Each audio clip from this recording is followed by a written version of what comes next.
Hey guys, Submoto here, coming at you from Switzerland, somewhere in Switzerland. We've been riding for a couple of days, just riding, no particular plan, just taking it day by day. Been riding this Moto Guzzi V7 II.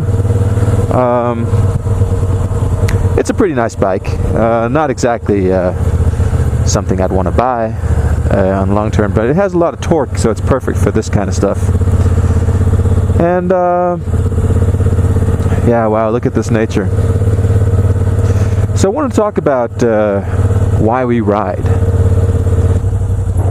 What is it that that gets us to sit on a machine with two wheels and ride around, in many cases in dangerous situations, surrounded by cagers whose only goal in life is to run you over? Now, the way I see it, there are three kinds of riders. There are the practical riders, the recreational riders, and the compulsive riders. And this is just my opinion. It's not that that's what it is for everyone, but for me personally, I feel like from the riders that I know, the practical riders are the ones who ride a bike because it's cheaper, it's easier. Let's say you live in a city, it's really crowded, and you can filter or lane split, and they'd ride a bike because they can get through traffic quicker. They might do it for economic reasons, just like maybe they get better gas mileage from a bike, smaller bike, or free parking in Copenhagen. I'm sure it's like that in many other cities, but in Copenhagen, where I live, you get free parking for motorcycles. So far, they're thinking about changing that law, but so I know some guys that have bikes and ride them for those practical reasons. Then there's the recreational riders. The recreational riders are riders, and actually the majority of riders are recreational riders. I'm not saying that any of this is bad. It's just that those are the different kinds of riders that I know. Now, the recreational riders are riders that ride when the sun is out. They don't ride in the rain. They don't ride in snow. They don't ride in during the winter. They ride when it's nice to ride. And some riders only ride. Some recreational riders only ride during the weekend. The difference between a practical rider and a recreational rider is that a recreational rider has a passion for motorcycles, and they share that with the compulsive riders. So they have a love for motorcycles. They can sit around for hours, just like I would, and stare at a picture of a motorcycle and dream about what it would be like to own a motorcycle like that. Then there's the compulsive riders, and I would consider myself a compulsive rider. A compulsive rider is a rider that can't not ride. It has to ride all the time, day in, day out, even if it's more uncomfortable to ride, even if it's more difficult to ride, it's still ride, because the idea of sitting in a car is almost it's horrible. Be it snow, ice, rain, anything it takes, you ride your bike. Hello. Cool. Now, why we ride? I think we all of us, all three kinds of riders, even the practical riders, although they don't have a deep passion for motorcycle riding, I really don't know anyone that rides a motorcycle and who's decided to ride a motorcycle, be it for practical, recreational, or compulsive reasons, haven't to some degree fallen in love with riding. Once you do it, and if you keep doing it, and the more you do it, the more you love it. And there are different reasons for that, for different people, obviously. But in general, I think it gives you a certain amount of freedom, like this. It feels like you're connected to nature. Like, right, if I were driving around in a car in this right now, it wouldn't be the same. It connects you to nature somehow. It connects you to your surroundings, and it gives you that sense of freedom. Freedom is a very vague word, if you ask me. What is freedom? And I'm just totally flabbergasted by this. It's that feeling that you can go anywhere, anytime on your bike. That gives you that sense of freedom.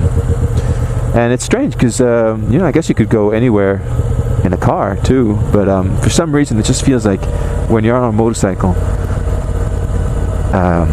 there's nothing that can stop you. Like that feeling that if something's bugging you in your life, or you're having a hard time with something, you can just jump on that bike and get the hell out of there. I don't know if anything else gives that kind of freedom. I get that all the time. Even if you don't do it, just the idea that I could just get on my bike and take a trip to Berlin if I wanted to.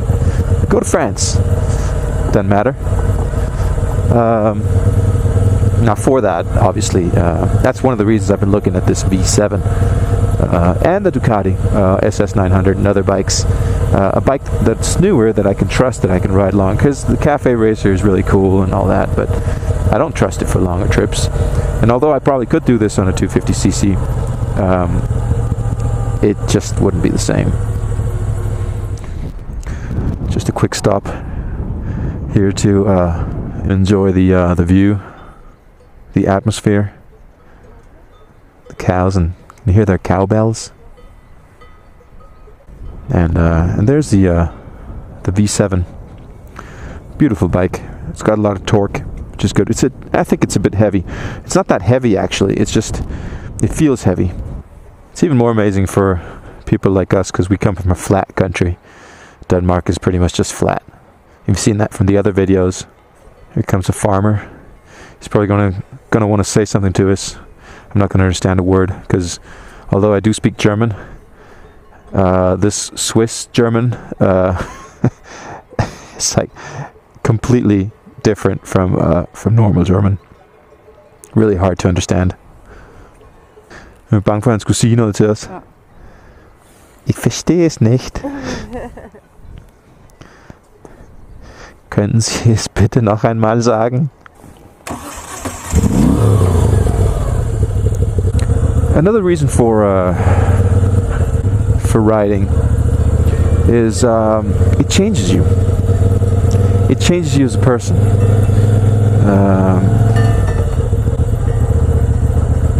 I've noticed a lot of vloggers. Actually, I think there's some Moto Talks, recent Moto Talks. If you haven't been following Moto Talks, you should look into the Moto Talks series. There are a bunch of different motovloggers that answer the same question. They have like a topic, and then they all come with their opinion. And one of those opinions was if it's changed you as a person, or just changed you in any way to ride. And it does. You can be the kind of person who isn't that outgoing and not too social. I think by nature I'm one of those people. I'm not a social person. I have to be. I mean, I was an officer in the army, and you have to be social, and you have to stand in front of big groups and give orders and instructions and that kind of stuff. And by nature I'm not the kind of person who would just do that. I'm also a musician, and as a musician, it's my job to get out in front of people and be social. But riding a bike for anyone, it seems like they get to a point where they talk to other bikers, and you almost can't be a biker and not talk to other bikers. You see their bikes and you ask questions about them and get to know new people. A lot of the friends I have now actually are people that I've met through owning bikes. Even the motovloggers I talked to and I've got to know over the. I've just been motovlogging for 5 months now, and I've gotten to know a lot of amazing people. But even within the cafe racer community in Copenhagen, it's been amazing, and it seems like that's turned my world around completely.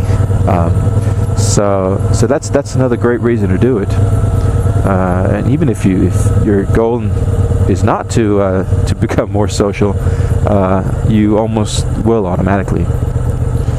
Well, that's pretty much all I got for you guys today. So remember to subscribe and ride. And I'll catch you all later. Bye-bye.